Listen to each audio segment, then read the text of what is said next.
Sir আমি শুধু সরাসরি মানুষ এই ৫০ বছর যে প্রশ্নটা আপনাকে করার জন্য অপেক্ষায় আছে আমি মনে করি। ৭৫ কেন হয়েছিল স্যার? ইলিয়াস, ৭৫ তোমার কি বয়স ছিল আমি জানি না।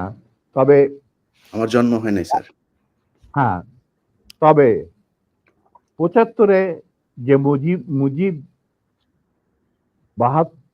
৭০-এর ইলেকশনের সময় ৭২-এর আগে, মানে ৭১-এর মুক্তি সংগ্রাম শুরু হওয়ার আগে ছিল, তার চরিত্র ছিল এক ভিন্ন প্রকৃতি।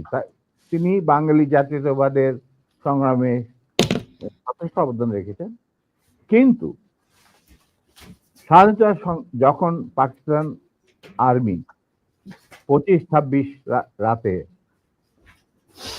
মানে বাঙালিদের উপর, নিরীহ বাঙালিদের উপর শেখ সন্ত্রাসবাদ, অ্যাট্রোসিটি বলো, জেনোসাইড বলো, চালালো, এবং যাতে লক্ষ লক্ষ হাজার হাজার শিশু, নারী, পুরুষ প্রাণ হারালো, ছাত্র জনতা কোনো কারণ ছাড়া। তারপর তখন সেই অবস্থায় আমাদের দেশের তথাকথিত বড় বড় জাতীয় নেতারা বিভিন্ন দলে, তাদেরকে কিন্তু কাউকে খুঁজে পাওয়া গেল না। তারা তখন তাদের নিজেদের জীবন বাঁচিয়ে যার যার মতো জায়গায় চলে গেলেন।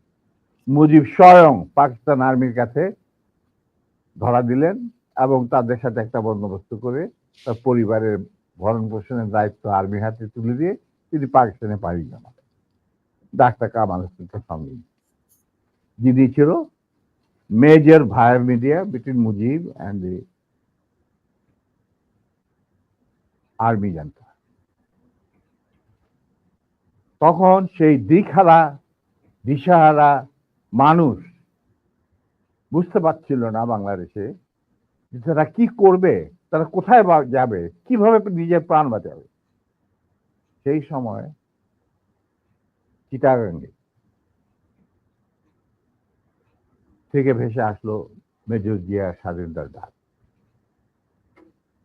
আমি তখন পাকিস্তানে চাকরিরত অবস্থা।